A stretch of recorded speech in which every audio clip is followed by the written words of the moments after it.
The FBI found a tunnel this morning at the mansion of famous rapper Diddy in Los Angeles, Part 2. After receiving an anonymous tip from neighbors, agents rushed to the scene. During their search, they uncovered a tunnel beneath the carpet in Diddy's bedroom. Despite the family's pleas not to enter, the officers hesitated but ultimately decided to go in. The tunnel looked freshly dug, with wet dirt on the walls and trash scattered around. As they ventured deeper, the narrow space suddenly opened up to reveal 6 locked rooms. The agents couldn't access these rooms, and even more bizarrely, they found multiple intersections ahead in the tunnel. For safety, the agents called for backup and split up to investigate further. What they discovered was shocking. A tunnel connecting to the infamous Playboy Mansion, along with others leading to several Hollywood celebrities' homes. That he put up for sale for $61 million in Beverly Hills. Now, this mansion allegedly has tunnels in the pool area. Now, we don't know for sure if that's real or fake, but what I did find interesting is that his house was only a minute away from the Playboy Mansion. And that mansion did have tunnels, showing right here in a full laid out map where the stairs start from the top and goes down to this tunnel where we don't know where it leads. Here that we're getting this information from, we were actually the first ones here with about 30 different law enforcement vehicles at least. There are 3 Bearcats on scene here. This just all unfolded, Sandra, I would say, less than 10 minutes ago. We got here even before the crime scene tape came up. So we're just down the hill. If you look up this street where Tony is right now to the right, you'll see one of those Bearcats and law enforcement. And on the other side of those bushes, basically, is that home that is registered to Bad Boy Films, which is part of Bad Boy Entertainment. And the home in particular is registered not only to Bad Boy Films, but to one of P. Diddy's daughters.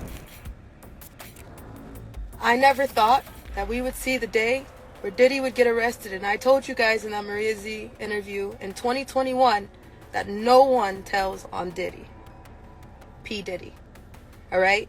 Just the same way nobody tells on Denzel Washington. People don't usually talk and stop and think about the children victims that are going through things right now as we speak, and the ones who suffered through all this bullshit.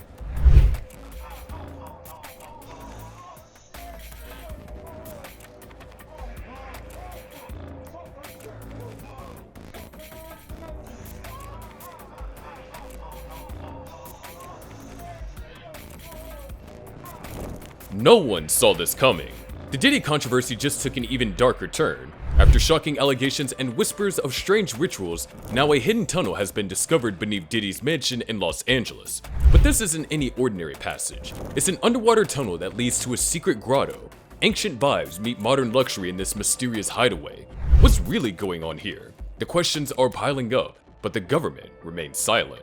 Could this be the beginning of something bigger? Even though people are curious, the federal government has not shown any photos of the tunnel or the grotto. You'd expect pictures all over the news, but instead, it's like somebody has been trying to keep things quiet. Why are they being so secretive? What could they be hiding? But that's not the strangest part though. The media quickly claim there is no connection between Diddy's tunnel and the nearby Playboy Mansion. However, these two places are just minutes apart, and everyone knows the history of Playboy Mansion and its secret and wild stories. Why is everyone in such a rush to say the tunnel has nothing to do with it? Could there be something linking these two famous places? Lester, the lawsuit filed by Cassandra Ventura, known by her stage name Cassie, met Combs when she was 19 years old. She was later signed to Combs's record label, and the pair had been romantically involved. Ventura alleges that Combs not only raped her, but over the course of a decade, physically abused her, as well as, quote, lured her into a drug-fueled lifestyle. Ventura says that after years in silence and darkness, she's finally ready to tell her story. Now, Combs's lawyer said in a statement in part that his client vehemently denies the allegations, calling them baseless and outrageous, and that Ventura has been demanding $30 million, threatening to write a book about their relationship. I'm like Kennedy, you feel me? He like Clinton. I was the president for shit. Yeah, that's OG. Was that a stop? Man, you doing it, man. You deserve it, Daddy. You putting in that work. It's enough. Yeah. I get it. You got it. You It's look time. beautiful. It was I a got great pride. move. Game.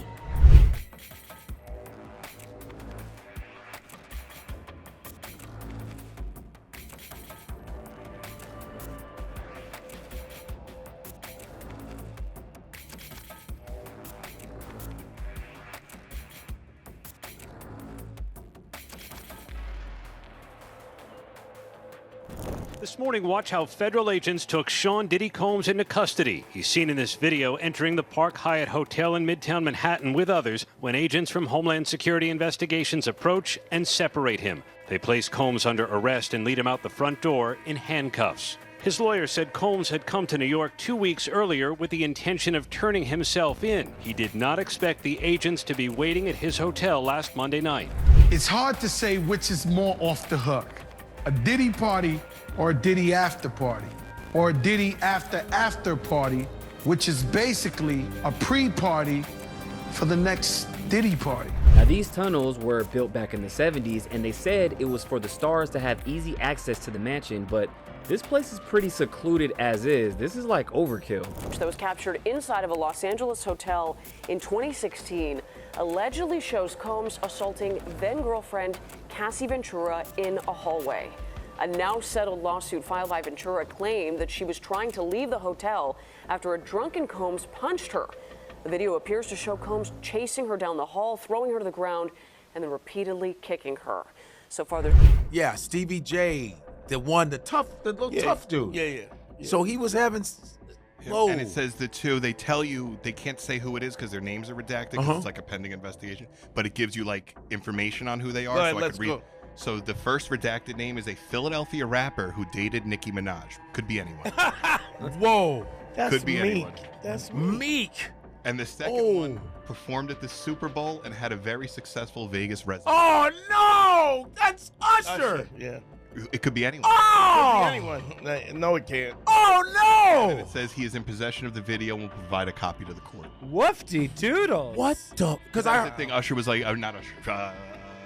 Meek. Diddy was like showing videos of him and other guys and being like, see, everyone does it. Oh! Flew out to New York, and I was mainly in the studio with the producer. You know, he had a stable of producers, so I was in the studio with his stable of producers, and I think we did some great music. And you know, I really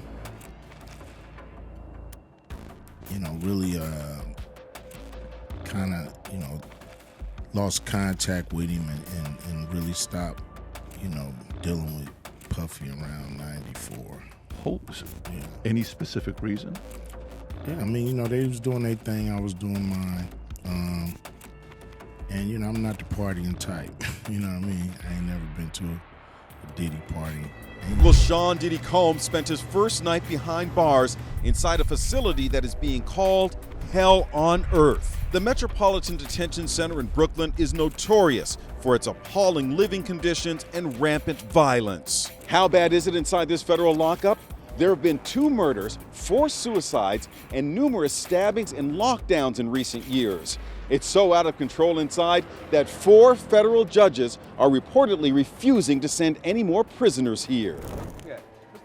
Yeah, I love this drink. Where you put my bag I like at? when you like this, Daddy. Yeah, where you put my bag Daddy, at? I like when you it's right scrambling here, and scraping for shit. No, I like that. I'll be practicing. I got Yeah. Look back on where I became. Did you miss me though? For real, because I'm saying it seems like a thing. It's his partying birthday with party. Puff, man. Man, I'm talking about for your birthday.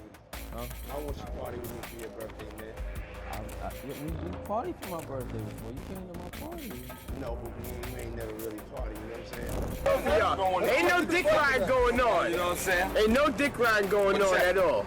You niggas talk about balling and just this and that. I know y'all thinking watch, rolly, bracelet. Yeah, it ain't no watch. No. This is how we smoke. Check your The man whole out. Check your man out. smoke. Yeah, this is let him do his thing. Yeah, I'm letting him do his The thing. whole crew smokes, you know? Everybody and check smokes. It. This is what I got. Think about That's it, a my brother. jewel. Like I Hold was on. Both of y'all. Let's get both of y'all. Ain't no dick ride going on. You know what I'm saying? Ain't no dick ride going on at all. On September 16th, the world was hit with a bombshell. Combs, one of the most powerful figures in the entertainment industry, was finally arrested in Manhattan on federal charges that sent shockwaves through the media. The details are hard to believe, but the accusations are as serious as they come: racketeering, sex trafficking, and transporting individuals for prostitution. This wasn't just any scandal, it had layers that ran deep into his massive empire. The next day, the prosecutors unveiled a 14-page indictment, and it painted a disturbing picture. Combs, who built a multifaceted business empire, was accused of using it as a front for a much darker operation. The indictment claimed that he relied on employees and resources of his business ventures to fuel decades of abuse, manipulation, and threats against women. But it didn't stop there. Combs allegedly went to great lengths to cover it all up, using his influence to protect his reputation and ensure his dirty secrets stayed buried. Got me a Lamborghini. And just, well, that's nice. I haven't gotten it yet, though. Yeah, I know. When is that coming, that Lamborghini? We talked about this last He time. had the Lamborghini for a day or two, and he had access to the house, and he knows better than to be talking about the things that he does with Big Brother Puff on national television. Me and hanging out the way we used to hang out. Well, I mean, you try to get in contact with me, through all my, partners and whatnot. But you never really got my number, so. Right, okay. My number? Yeah. I'm gonna tell you my number. Yeah. It's 555. Oh, it's fucked up. Did you hear the recording of that? Of what? And see if you can find that. What? Somebody, I don't know if it's the truth, but they had a recording of Meek and Diddy making love. I don't know if it was love. Are we sure it wasn't making love? Yeah. There wasn't like a gentleman's courtship. There wasn't. Man, there was a dude who was like talking about it like that. Yo, are you serious? Dog, look it up, Mike. It's there. It's not. It's not there. Oh man, are you serious? It's a shame. It just feels like my thing is this: if they were just like, "Hey, we're gay dudes," fine. Yeah. But it's that sneaky undermining. Yeah, it's the coercion, and it's I don't also, like that. Yeah. It's sexual abuse. It's sexual assault. Yeah. You're assaulting and minors. I mean, that's what people were saying, and maybe everybody's a conspiracy theorist now, but that's what people are saying about the Diddy situation. Like when the feds rolled up, with the fucking Hummers and shit, they were like, it wasn't about Diddy, it was about if there were tapes of powerful people there. Yeah. Oh, I'm sure. They were the ones that called. They're like, I need to protect myself, so go in there with all the things and rip any tapes or any evidence. Prince Harry was hanging with Diddy. I mean, everybody hung with Diddy. That's the other tricky thing. Like, Diddy hung out with everybody. And I've spoken to a bunch of people who are like, yo, great dude, like, always there for you, never asked for a single thing. Till 1 in the morning. And then freak off. Everybody says, get out of the house. Yeah. It's like the gremlins start eating after midnight. Everybody who tells the stories like, I saw her go upstairs and these dudes are fucking like right on the couch. Yeah. And then I go in this room and these guys are fucking, and it's like, and pros. Like, apparently he was getting male gigolos to fuck girls. These vulnerable people, parents are letting you do this shit because they want to make it so badly. Yeah. And then you record them probably and say, if you do anything, we got this on you.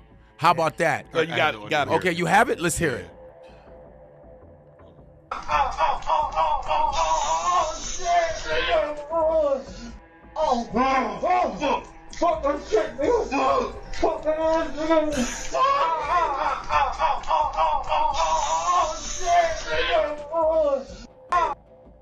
What? Yo, wait a minute. Wait, You didn't hear this? No. Man, you doing it, man. You deserve it, Daddy. You putting in that work.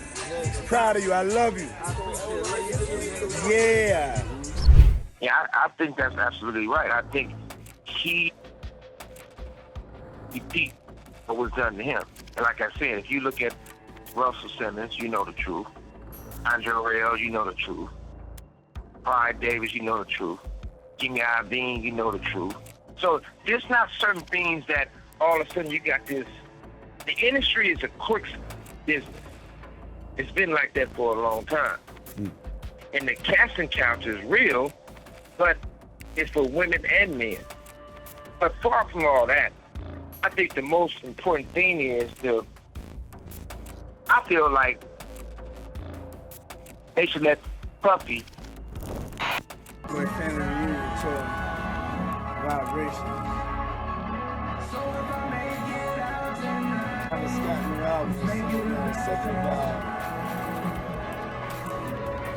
vibe. Yo, Toronto, we come to your city, Atlanta, Dallas. Play whatever you want. September 17th saw Combs facing a courtroom where he pleaded not guilty to all charges. He denied the accusations fiercely, and his legal team made 2 separate attempts to secure bail for him. These efforts were no small gestures, His bail package was extensive, including the forfeiture of passports from his loved ones, equity in his properties, and a staggering $50 million bond. But despite all that, the court wasn't convinced. Both requests were denied, leaving Combs to remain in custody at Brooklyn's Metropolitan Detention Center, a facility notorious for its harsh conditions. The denial of bail only intensified the media frenzy. How could someone with such wealth and influence, a figure so deeply ingrained in the entertainment world, be held without bail?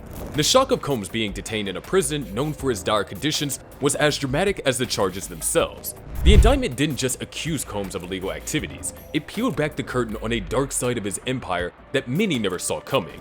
The allegations of arson, bribery, kidnapping, and obstruction of justice were all a part of the puzzle. These were not just random accusations. They pointed to a carefully constructed network that allegedly allowed Combs to live a double life, keeping his public persona intact while hiding a world of abuse and exploitation. What happens next remains to be seen. The case against Combs is still unfolding, but the indictment alone is enough to cast a shadow over his once untouchable status. The question now is whether the evidence will stand up in court, or if Combs will manage to fight his way out of the charges. The entertainment industry and the world will be watching closely as the story continues to develop. Whatever the truth is, it's clear that this tunnel isn't just some fun feature of the celebrity's home. It might be a clue to something hidden, something that connects the past with the present in ways we don't yet understand. But with the silence from the government and the lack of photos, we're left wondering what's really hidden beneath Diddy's mansion, and why is everyone so afraid to talk about it?